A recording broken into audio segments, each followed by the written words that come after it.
Hello and welcome to the Potty Mouth Preacher. I am Lisa Czak, transforming women's minds, bodies, and souls one F-bomb at a time. On today's episode, I have a very special surprise guest who also happens to be leading the retreat with me in the Dominican Republic, May 2023. There's still time to sign up. We're extending the early bird special, so click the link below and reserve your spot because the spots are like this, going quick, especially with the early bird pricing.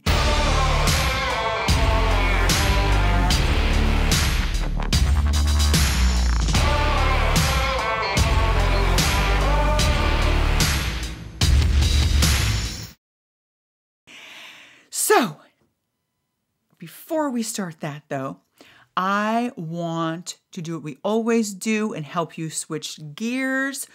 So I want you to close your eyes if you're able to. Take 3 deep cleansing breaths in.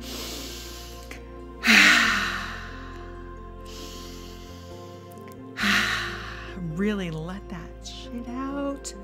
I know you got stuff weighing heavy on your heart, so with each exhale, let it out. Pretend like your device has a trap door on the back of it, and you are, with each exhale, you are exhaling out doubt, fear, anxiety, shame, frustration, anger, all the roles that you play in your life that you're happy to do.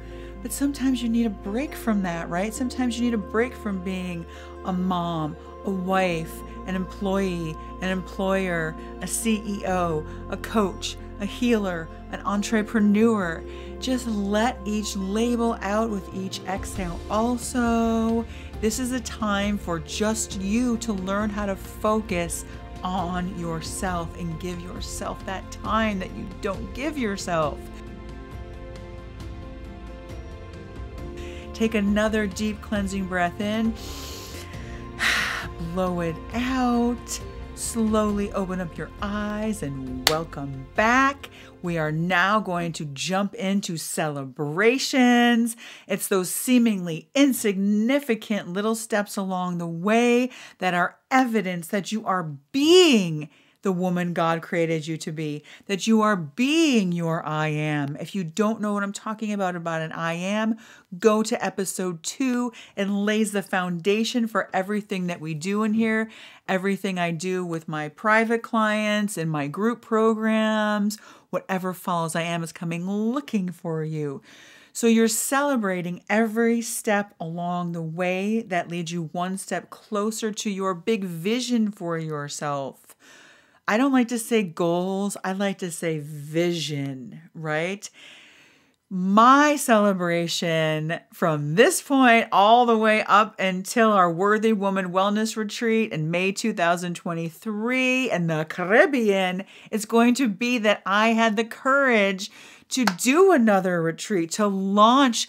This was a vision of mine, right? So I'm practicing what I preach. I am launching this Worthy Woman Wellness Retreat. It's a once in a lifetime. I don't know. I don't know if we're coming back here again. We're doing this once. I don't know if we're coming back to this location again.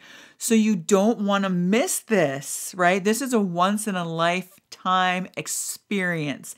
And I'm celebrating that I'm realizing my vision that I've had for a couple of years now. So I can't wait for you to meet my special guest. She's the reason there's even a Worthy Woman Wellness Retreat. She's the reason that there's even a chapter in my new book called Portal Tears, Drowning the Demons Beneath the Fat to Keep the Weight from Coming Back. My special guest is the reason that in this book, there's a chapter called Destiny. Head to that chapter and you're going to hear the backstory about the retreat. You're going to hear how it all came into being. It came from a place of loss. It wasn't like a happy thing, right? The retreat came from my very first retreat in Destin, Florida, came from a place of loss. And it was about not really what we lost, but what we gained along the way. So, without further ado, I'm going to bring on my very special guest, the reason that we're even having any retreats at all. Here she is.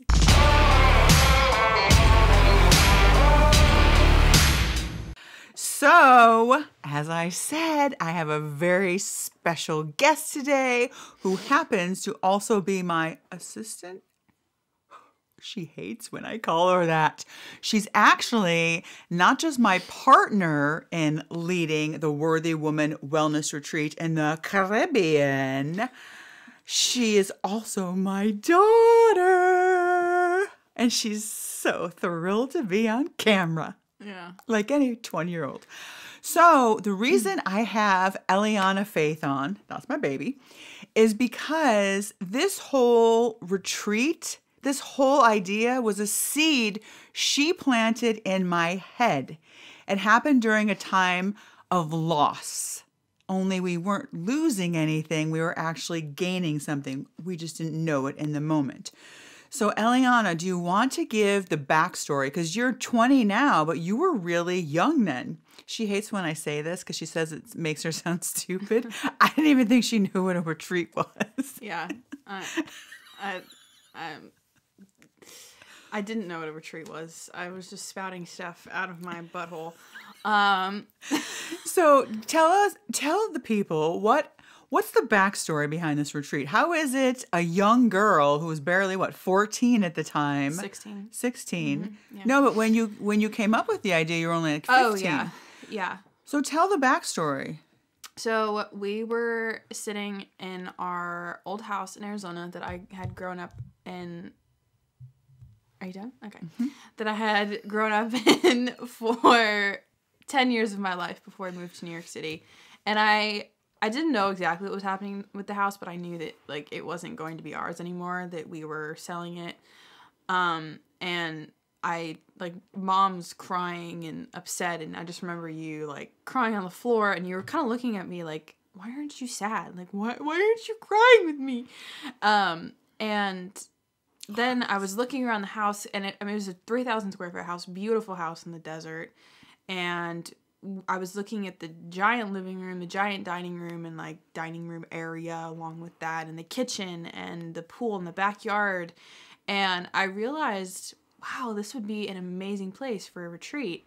And so I turned to you and I said that, and you were like, what?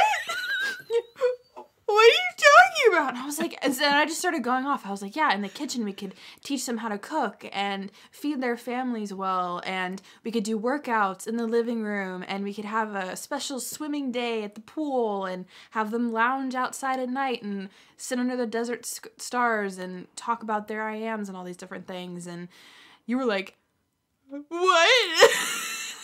And then I just started writing it down. I still have, it's I don't know, 10, 15 pages long of notes on my phone, writing out a 2-week retreat, which we would later learn was not, but I had all of this stuff that I was writing out. And then I just remember you calling Dad, and we have that video where you were saying, maybe we shouldn't sell this house, maybe it could be a retreat house. And Yeah, wait a minute. We have the video. I didn't know I was being videotaped. Oh, yeah, I do that a lot. That's on the former episode. If you have not watched the Worthy Woman Retreats episode, watch that one, because we have the raw footage of my daughter illegally. I'm still going to pursue you for legal action. She was videotaping me in my rawest, most real, vulnerable moment, talking to my husband about what she just said to me.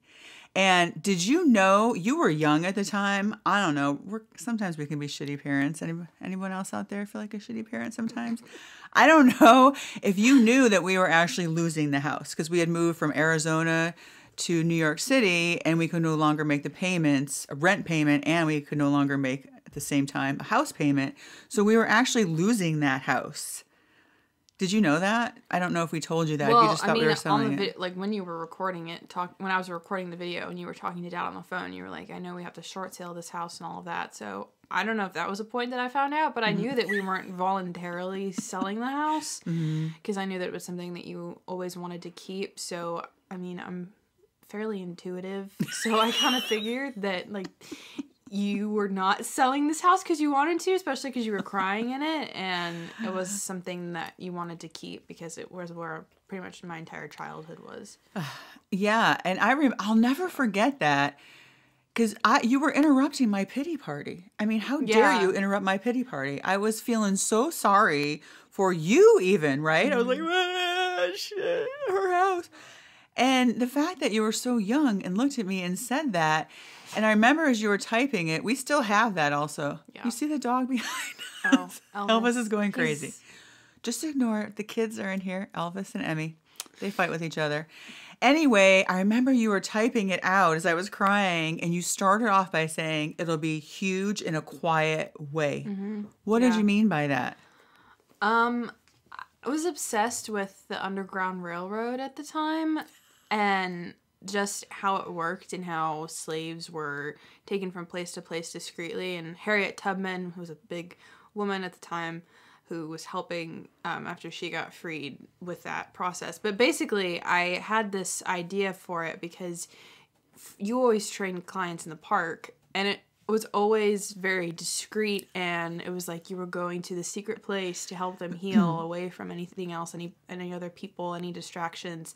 And I thought that this retreat is sort of like, that's like a house for a retreat would be sort of like a halfway house almost for women who were coming in this Underground Railroad fashion to be able to heal, and if their moms go back to their families like feeling worthy and feeling loved, but it would just be in a really sort of quiet and discreet way to where they could have privacy and safety and security as they're healing, and do it in this really, really beautiful house or place wherever they were.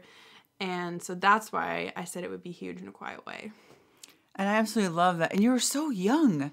Yeah. You've always been intuitive like that. From the second you came out of the womb, right? You were in this intuitive being who just, you just get what I do, which is why I can't imagine having anybody else ever partner up with me to lead a retreat, because you just understood it. And the women are on the retreat in Destin. Our first retreat was in Destin, Florida. So after that experience happened, after Elliana planted this seed in my head about having a retreat, we did not have it in that house. We did end up losing that house, but we gained so much more, because when God says no, what he was really saying is, I have something better in mind for the two of you. And what he had in mind for us was, of course, the place was called Destin, Florida, which is where we ended up having this retreat that you planted the seed in, that seed we watered. And it was a year later, it was 13 months later that we had our first Destin retreat. So let's just talk about that retreat, right? Because you were in high school at the time in Manhattan. You had never flown alone on a plane. I had to go down there first. And so just tell everyone a little bit about, like, how were you feeling? There you are you're what, a junior? No, I was a sophomore, I think. Even younger. She's a sophomore in high school. And I had to go down there first to get everything ready. And then she flew down by herself. Once the retreat already started, too. I had to sit through the very first dinner with butterflies in my stomach and my heart kind of racing as my baby was on a plane going from New York to Florida, right? Yeah. So, but I remember you were texting me and you couldn't focus in school. So talk a little bit about how the excitement that you felt as you were getting ready. Yeah, well, I remember you leaving, and I hated that I couldn't go with you initially to help you set up and everything, and that I had to stay back for school, but I had to stay because I had to leave, high school at the very, very last minute. That Wednesday, I left, and I remember, I think it was French class, and I was, comment allez-vous, or whatever. Oh, she's so cute. Yeah, I don't even think that's right. Anyway, I was leaving class, and I remember running to my locker, like literally running, and then running down the stairs, going to the train station, taking the long ride and walk home, and getting there and just being so excited to pack my stuff and head to the airport. And it was really scary with the thought of flying alone. I remember it was the first time I had to show my own little permit that I was, a citizen of the U.S. and that I was a minor. And it was pretty scarily, it was really easy for me to just get on a plane and go. But I remember they just kind of checked in, because I think they knew I was a minor, so they'd just be like, "Are you doing okay?" or whatever. And so that was nice. And because I had written on New York City transportation and subways and stuff by myself a little bit, I was not as nervous as I probably would have been coming from just a suburban town. So that was a weird blessing in disguise. Let me interrupt you for a minute and ask you, what was the driving force? What was your thought process? What were you feeling? Because I remember getting all these texts from you like, "This means nothing to me, Mom." And Yeah. so tell me a little bit about what your thought process was. I just really wanted to go and help heal women and transform them and be a part of something so much bigger than myself, so much bigger than high school or anything like that, something that in the end would serve women way beyond, any career or schooling that I would have.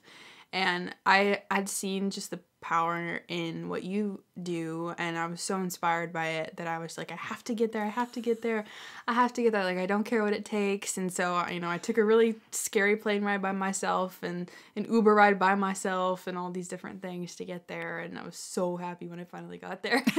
I was so happy you were there too. Yeah. We were all rooting for you.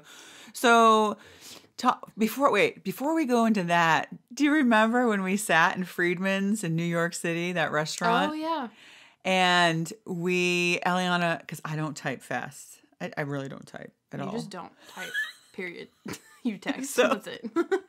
I was sitting there. We were there like all day. We ordered pancakes, French toast, several cups of coffee. Yep. And we wrote out the script. That retreat in Destin was called Simpatico by the Sea. And we actually wrote out a script for it because we wanted every second of that retreat to be filled with transformative mind, body, and soul experiences, because it's not a vacation, right? You don't need us to go on vacation, right? You can go on vacation by yourself. Yeah. You need us to help you heal, to help you transform your mind, body, and soul out of what you were talking about, like feeling like a slave, really a slave to your own thoughts, right? Your own negative tapes that you have in your head. And one of the most powerful things I saw in my daughter on that retreat, she did not think she was beautiful. Do you remember that? Going through high school, Yeah. she thought she was like that. She wasn't. She was amazingly beautiful, but she never could say it. She could never, express that and believe it. That's really hard for someone like given what I do. That was heartbreaking to me. I think any mom would agree, but especially if you do this for a living, you help women help them feel better about themselves, and your own daughter is saying she's not beautiful. But I'll never forget that when I had everyone write their I am in the sand, because whatever follows I am is coming looking for you. Go back to episode 2, claiming your I am. If you don't know what I'm talking about, it's very powerful. It's something I have all of my clients do, even my own daughter do. And so everyone had claimed their I am, right? I am powerful. I am love. I am strong. I am awake. All these different I ams. And there was one I am left in the sand. And it said, I am beautiful. And I said, wait a minute. We still have another I am. Someone here did not claim their I am. And what did you say? I said, I'm beautiful. Yeah, she goes, that's mine, Mom. I am beautiful. There wasn't a dry eye on that beach. Every woman on that retreat was crying to watch the transformation happen in Elliana. So we go through a transformation also, right? Even though we're leading the retreat, like it's very transformative for us also. Yeah. We live vicariously through all of you, but we also have our own transformations, like what happened to Elliana. What was interesting on that retreat also, Ellie, is that there was a woman from each decade of life. You were the youngest because you were 16. Went all the way up to age 76. Yeah. 16 to 76, each decade of life. Can you talk a little bit about how did that transform you? Like if there's young women out there your age, right, that are thinking about signing up for this retreat, can you tell them how did it transform you personally? Yeah, well, seeing these women who were like older than me and more mature and had more life experience also be experiencing the same things, like feeling unworthy or not feeling beautiful, and then seeing that transformation in them was really, really powerful because one, it made me realize that we all have different insecurities as we go through our life, and just seeing them be able to transform like inspired me to be like, when as I grow up, I can take this what I'm learning on this retreat into my 30s and 40s and 50s and 60s, and it's always possible to be healthy and to have this just this feeling of being worthy. And I remember the one woman on the retreat, I think she was in like her 70s, and she was so strong and she could lift weights and she was running on the basketball court and she was just so awesome. And I was like, that's how I want to be when I'm 75 years old. And so it was really inspiring to see women of just all ages just find their worth and become healthier and just live these really strong lives. And it was just amazing to see that. And I had so much respect and admiration for them.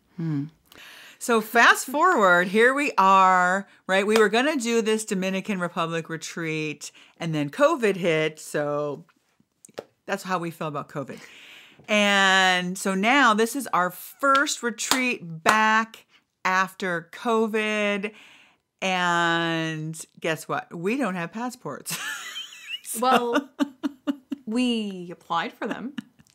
So I know some of you are like, I don't know, flying to another island, getting a passport. We're in it with you. Woman, we are in it with you. She's never been out of the country at all, ever. I've only been to Canada and Mexico. So we just now applied for our passports. And Elliana will tell you the shit show that she had to go through. So, I am an intern at the Tennessee General Assembly. Very cool thing. However, the hours are very strict. They are Monday through Friday, 8 to 4:30, and I thought I would be fine with that because I don't usually have anything going on, but I mistakenly forgot that passport offices typically operate the same hours. So this past, well, I won't give the date. Anyway. Don't give any identifying information in case she's watching. So I have a very interesting director of the program. Bless her heart. She's anyway. So I came to her and I told her, hey, I'm going to have to leave early one day to go get my passport because my mom and I are doing this retreat. This was much more information than I ever wanted to give her, but she typically requires a lengthy excuse for missing any work. Mind you, I was missing a Friday when nothing is really going on, but she was beyond pissed with me. Pissed. She was like, this is not right. You should not have scheduled this on this day. You cannot just leave early. Even though the people that I work for were perfectly fine with it, she was not. So I wrote her this lengthy email, which you told me not to send, but I sent anyway because I felt like I needed to explain what was going on. And she, sorry. What do I tell you about explaining? That you don't do it. The second you explain yourself, you've lost. Yeah. Don't explain yourself ever. This was a little different, but so I did explain myself, and she then proceeded to take me into a back room and reprimand me, saying, this isn't right, and all of this, and that retreat is none of my concern, and, she didn't care that an intern was doing something really, really cool and awesome, and just chose to reprimand me. Fine. She ended up compromising, though, and instead of saying that I couldn't go at all, she said that I had to go and then come back. So I went, and I was super stressed out the whole time. Oh, she was a joy. Yeah. Well, yeah, I had a tyrant on my ass. So yeah. And it showed. Yeah. So I went and then I came back and it was absolutely ridiculous. But did you tell them that you were going to get fired? Almost? Oh, well, she came to my office and she threatened to fire me. She threatened to tell other people who are, can ruin me. She basically threatened to ruin me.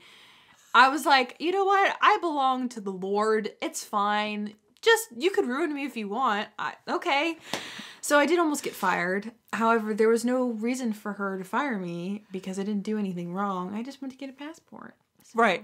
So we're telling you this for all of you who might have to jump through some hoops, right? We totally get it, right? Elliana almost got fired just so she could lead you on this retreat. Yeah. So we get it, right? We understand that you're going to have to ask for time off. You might have to deal with your husband. You might have to deal with who's going to watch your kids, the cost of it. How I'm going to tell my husband, what am I going to do about that? But, you might need to go get a passport.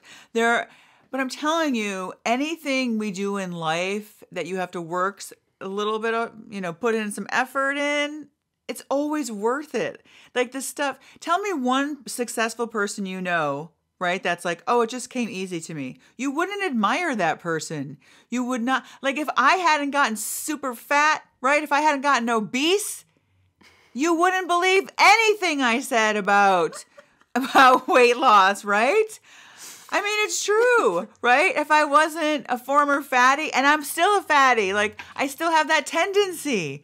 You would never hire me as a weight loss coach. You wouldn't hire me as a if I didn't have my own shit to heal, if Elliana didn't have her own stuff to heal, you wouldn't trust us, right? I wouldn't trust me. Like you want to know that people have gone through stuff and come out the other side. And next week, it might have already aired by the time you see this, but I'm having on a woman from the Destin Retreat. You remember Sharon, who, it was really hard for her to get to Destin. And she did it, and it meant that much more to her because she had to jump through hoops. She had challenges along the way. And we can't wait for the first night of the retreat when we meet all of you in person, and we can all discuss our war stories, right? We're going to repeat this whole story we're telling you now. Elliana will be like, now look, I almost got fired for this, okay? It was rough. Right. But she was willing to risk that. Yeah. Right? And she wasn't like, I'm so proud of you. You weren't willing to have your scary boss instill fear in you, right? You were like, no, I'm taking a stand. This is what I'm doing, and doing it so you can serve women because she's young, right? She's 20, and you already understand the importance, the priority of being the woman God created you to be.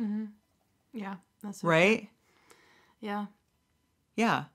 And that's what we want for all of you, is to learn how to be, no matter what boss is in your face or challenges you might have in your marriages or your friendships or your relationships or your jobs, right?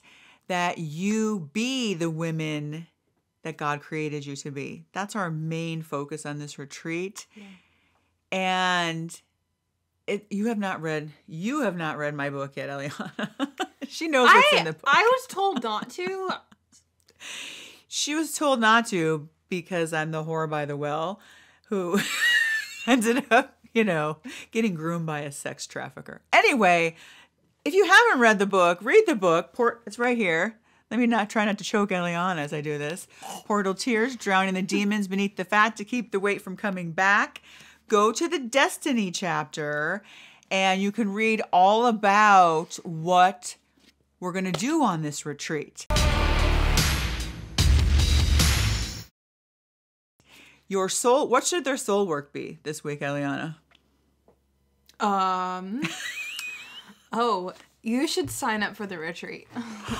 I didn't even tell her to say it. Did I tell you to say that? No. No, I didn't even tell her to say that. And she naturally said, she's like, bitches, sign up for the retreat. I almost got fired over this. Yeah. And look, we're like strangling each other. We're so high tech here on the Potty Mouth Preacher. We're sharing earbuds because we share everything. And don't you think, Elliana, this would be great for a mother and daughter to sign up for? Absolutely.